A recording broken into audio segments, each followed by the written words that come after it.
4 West Michigan students have made history. They got the chance to meet our state's decision makers, and those meetings may impact the future of education in Michigan. 13 on Your Side's Matt Gart shows us their unique opportunity in tonight's One Good Thing.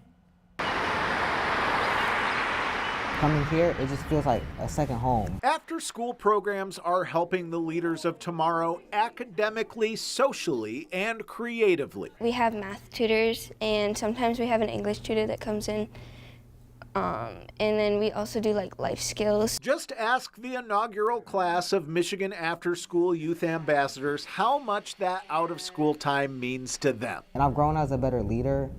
I've learned what it feels like to find a place to belong. Only 8 students from across the entire state were chosen. They looked into our essays, they looked into our backgrounds, they looked into every other question they asked us, and they were like, this person would be the best fit. 4 of them are from West Michigan. Sydney Reed from Shelby and Riley Reisinger from White Cloud, along with Sean McDonald and China Jackson, both from Grand Rapids. I was over the moon excited, and over the phone I got a whole bunch of congratulations. I was very thankful that they believed in me enough to put me up there. We were doing monthly Zoom calls, learning how to write professional bios, and them explaining what advocacy is. But the pinnacle of the program was a trip to Lansing for what's called Capitol Day.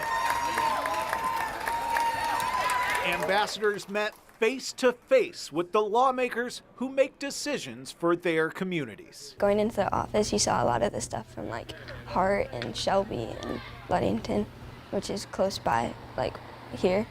So it was cool seeing like stuff from our community instead of just them being a speaker and doing stuff that Capitol people do. They made sure after-school programming continues to have a place in the state budget. That's how they get us stuff to do experiments and stuff for our science part of the after-school programs, but then there's the funding for like field trips and the food. China even gave a speech on the Capitol steps talking about how much her mentors mean to her. I did stutter a couple times, I'm going to be honest, but I had really fun doing it because it's giving me practicing things that I may want to be later in life. Capitol Day was just day 1 for these rising stars to become the leaders of tomorrow. It really does feel nice.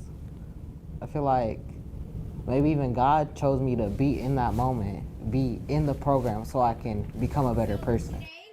And Matt, we are still waiting for that state budget to pass. That's right, Juliet, but we do expect that the budget could pass in the next few days. When it does, we'll see what that means for after-school programs. In the meantime, the Michigan After-School Partnership is always looking to connect with people who are interested in growing out-of-school opportunities in Michigan. Juliet, we have their contact information at 13onyourside.com. Very inspirational young people. Thank you, Matt, for that.